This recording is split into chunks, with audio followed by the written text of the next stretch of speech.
All right, another hand history video. Interesting hand here, straddled pot, Bellagio. Let's get to the pre-flop action. Hand start pre-flop, here we go.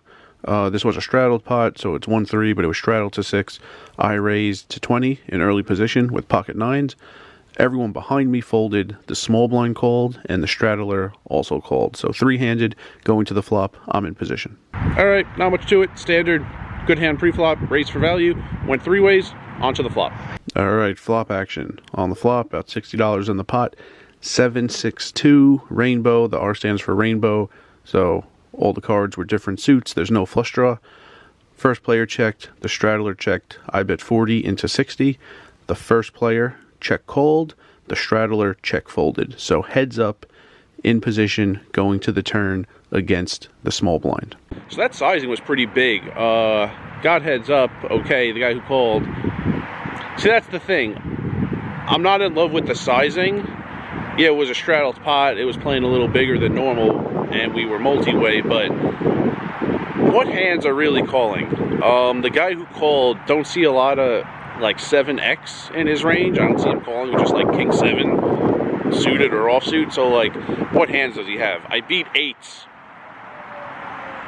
I don't know what other hands he's calling with. I don't see him calling with 3s, 4s, or 5s. I don't see him calling with just unpaired overcards. Like, I don't mind the bet, but I would size it down because there's going to be a lot of like unpaired overcards in their range. Like, those are a lot of the hands that I'm beating.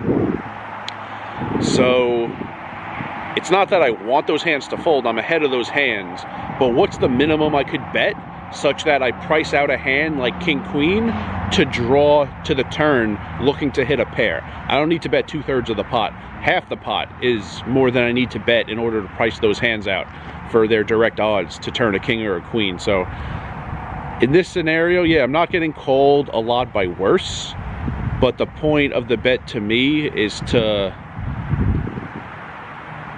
make my opponent pay the wrong price if my opponent wants to call with the hands that I'm ahead of. It's like any Ace X, any King X, hands that completely airballed this flop. Well, there's no point in checking and just giving a hand like King Queen a free card. And I understand with a lot of bets, 25, 30, 40, King Queen is just gonna fold. But if King Queen, a hand like that, wanted to call to turn a pair, what's the wrong price to give it? So I don't need to go nearly as high as 40 into 60. But anyway, I bet the 40, got called, and onto the turn. All right, to the turn, about $140 in there. Turn is an 8. So it went check, check. Interesting card, no action. Check, check. Still heads up, still in position, going to the river.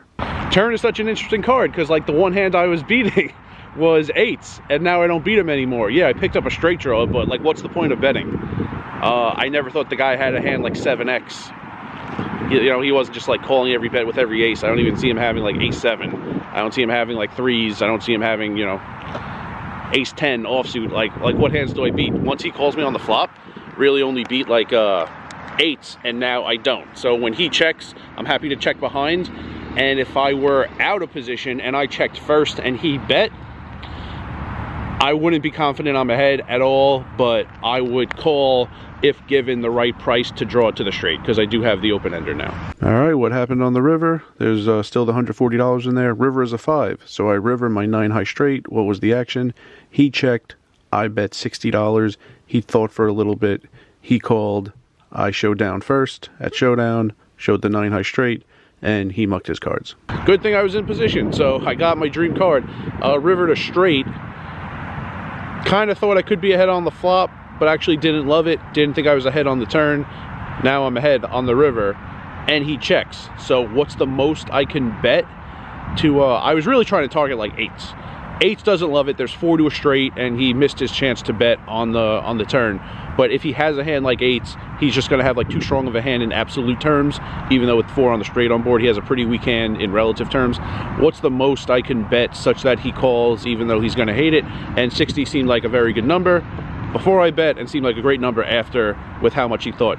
Jamin Burton says, if you bet on the river for value and get called instantly, you didn't bet enough. You should be betting an amount such that your opponent has to think about it first. If you get a snap call, you could have bet bigger. So I bet the 60, he thought about it, and he said something like, you have kings or aces, which means he had queens, and he called, and I showed, and then he mucked behind. So, yeah, pre-flop, unbelievably standard.